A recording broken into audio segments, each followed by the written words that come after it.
Hey guys, it's been a second, but I'm back. So I've been working really hard on my Instagram and trying to improve that and kind of find my flow, but in the meantime, I have been thinking about my YouTube, and it has been a while since I've posted on my YouTube, and I kind of want to make that like a regular thing. So bear with me, but that is my plan. So hopefully you guys will see more videos on my YouTube. So yesterday or 2 days ago, somebody messaged me and they were asking me about ASL and how I learned it, why I learned it, and I kind of realized that many of you guys have messaged me about that before or have commented or maybe you're just wondering or not. But that's what today's video is for, is to just kind of tell you guys my ASL story and some of my experiences. So let's get started. So it all goes back to when I was 10. I think I was in 3rd grade, the special education class came to visit my classroom, and when they visited, they taught us a song in ASL. I really don't remember what the song was, but I remember I learned how to say laugh and all and together and same.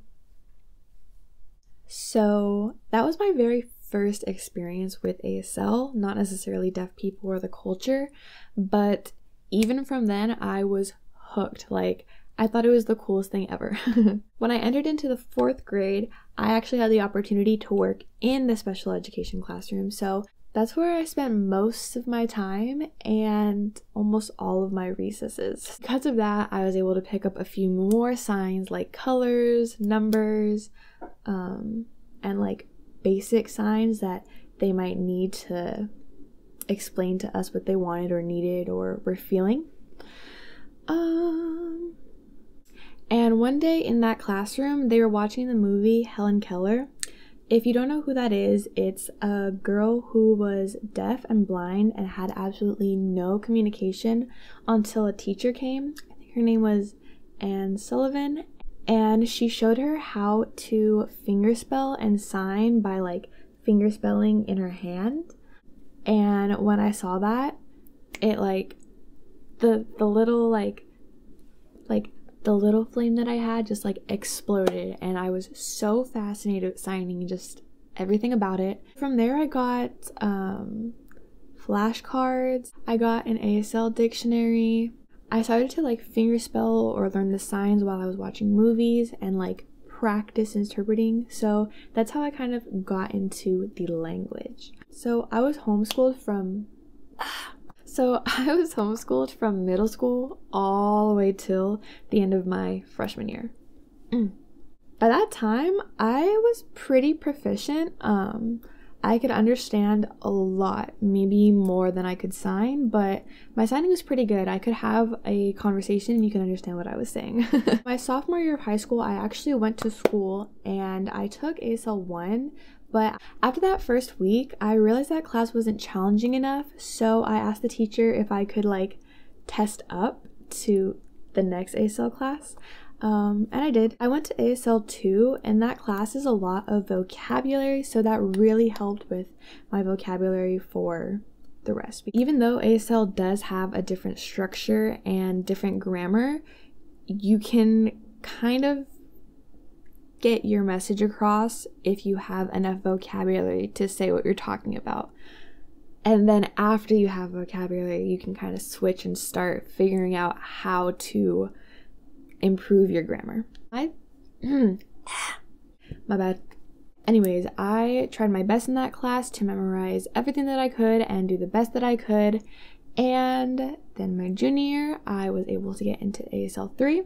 Class was focused on changing your grammar from English to ASL. That helped me a lot with putting together my grammar and my structure, and kind of was like the foundation for the rest of my signing learning experiences.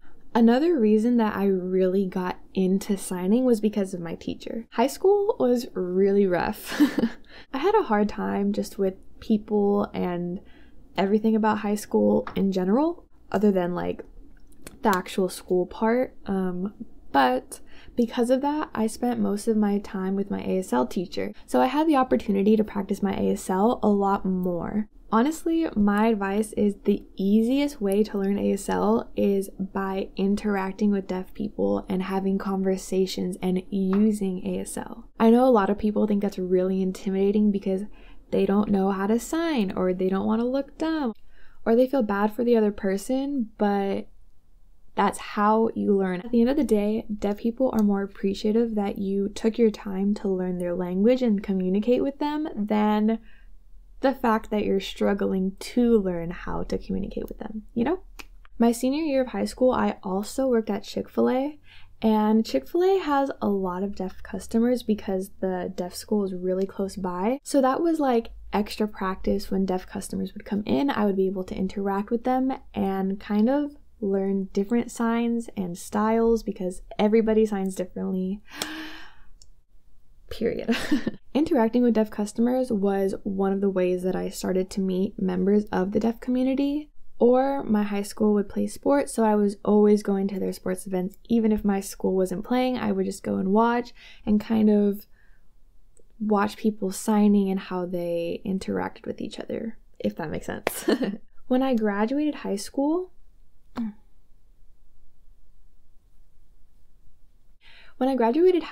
I had a really good vocabulary and my signing was all right. I just needed to work on my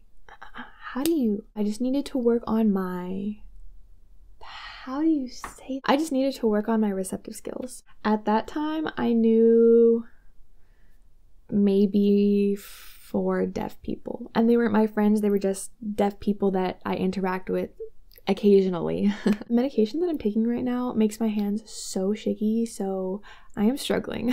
I started my freshman year of college at CSUN in Northridge, which is like right before LA and after you go through the valley. CSUN has a huge deaf community, so it was a really good experience for me to get more immersed with like the culture and the people.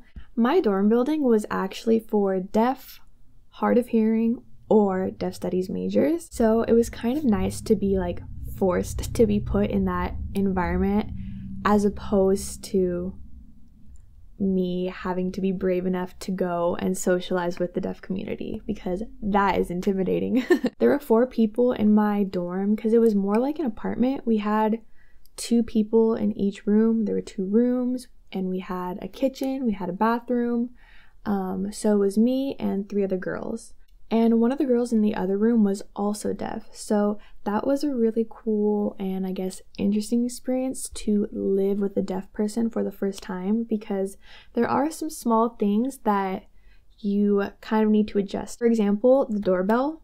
We actually had these orange lights in each room except for the bathroom. So when you would ring the doorbell, it would like flash. It would get your attention and you knew someone was at the door. And then for like the fire alarm, it was a white light. It was pretty cool because the other like real hangout spot was the dorm room across the hall from me. So it was super close and a super cool place to meet even more deaf people. So the person who owned that dorm quickly became one of my like best friends and is still one of my really good friends to this day. And it was so cool because he would host so many gatherings, and his dorm was kind of like the place that everyone would go when we didn't have anything to do or we just wanted to be around other people. A lot of times people would be doing homework there or just chatting or watching TV or eating or who knows, just anything. At CSUN, I was a deaf studies major, so my goal was to become an interpreter. So another cool opportunity that I got to have because of CSUN was taking ASL classes. I took ASL 3 the first semester of college, but it was kind of the same situation as high school where it wasn't challenging enough. So I tested up and I moved up to ASL 4. That class was still pretty easy. It was a lot of classifiers like your legs, or a horse or a car, but it was only a semester and I feel like it was still good practice, and it was really interesting to work with other students at different levels. Second semester I got to take deaf what was it called? Oh, Second semester, I got to take deaf culture and ASL. I don't know what it's called, but it was like a conversational class, and I loved those classes. My professors were also really cool. They were really friendly and just really kind, so they were interesting. So you wanted to go to class and you wanted to watch them talk. Socializing in the deaf community is honestly a really different experience than in the hearing community. How so? Well, obviously, this doesn't apply to every single deaf individual. I'm just kind of talking about the tendencies of the culture, the same way that like Hispanics tend to and Asians tend to, deaf culture tends to. First, deaf people are very open. If you know sign language, deaf people tend to be really friendly. It is so easy to make deaf friends if you know sign. Like, I can't tell you how many times I would see someone signing and just kind of... And that's it! That's the other thing about deaf people, is that they can talk a lot, but like in a good way, you know? Like when you have a conversation with someone that you're just meeting and you don't really know what to talk about or what to ask them, or yeah, no, that's not really a problem with deaf people.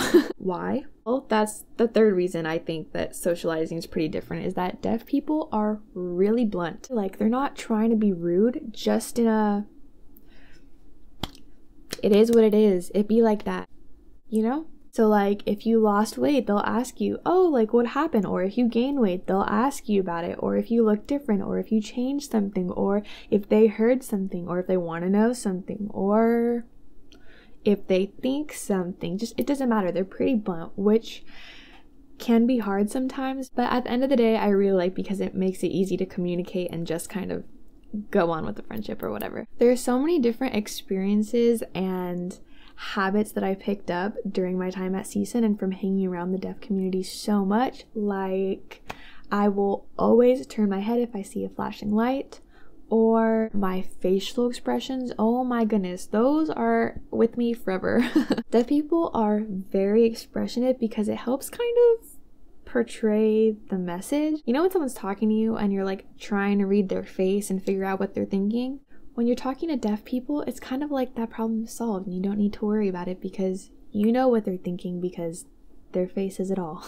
So it was super cool, because this one language that I thought was kind of interesting way back when I was 10 years old ended up opening like a world of opportunities and kind of opened a door for me to meet so many people that I wouldn't have been able to meet before if I didn't know how to communicate with them.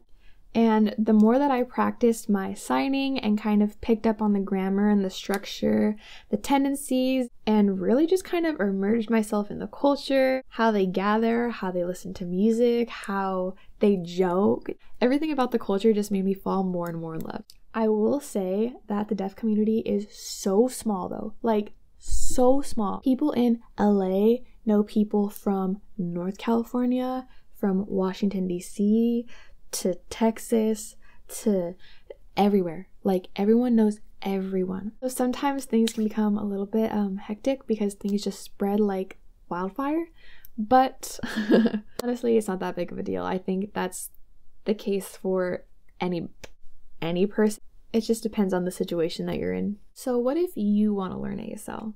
Because I know so many people are always telling me, oh my goodness, how did you learn? Or I want to learn, but I don't have the time, or I don't know how, or I don't know if I can, or it's so hard, or whatever. You can, trust me. You can meet so many people that you wouldn't be able to meet before and hear so many different stories and experiences and perspectives. It is so interesting hearing perspectives from people who have a completely different experience than you. So not only are you learning a language, but you're also gaining access to a whole group of people and a whole culture too. There's so much more to ASL than just your hands moving. There's music, there's poetry, there's acting, there are movies, there's festivals, there are just generations of different traditions that have been created, and like, they're just so cool. And even having to learn how deaf people have kind of adjusted to living in a hearing world is so interesting.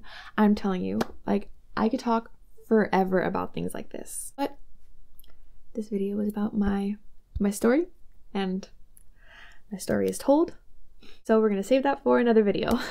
So yeah, that's how I found ASL, how I learned ASL, and why I'm still so passionate about ASL.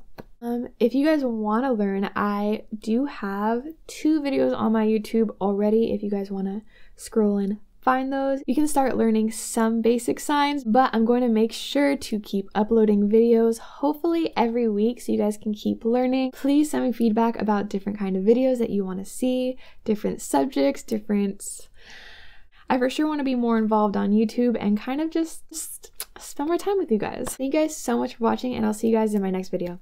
Bye!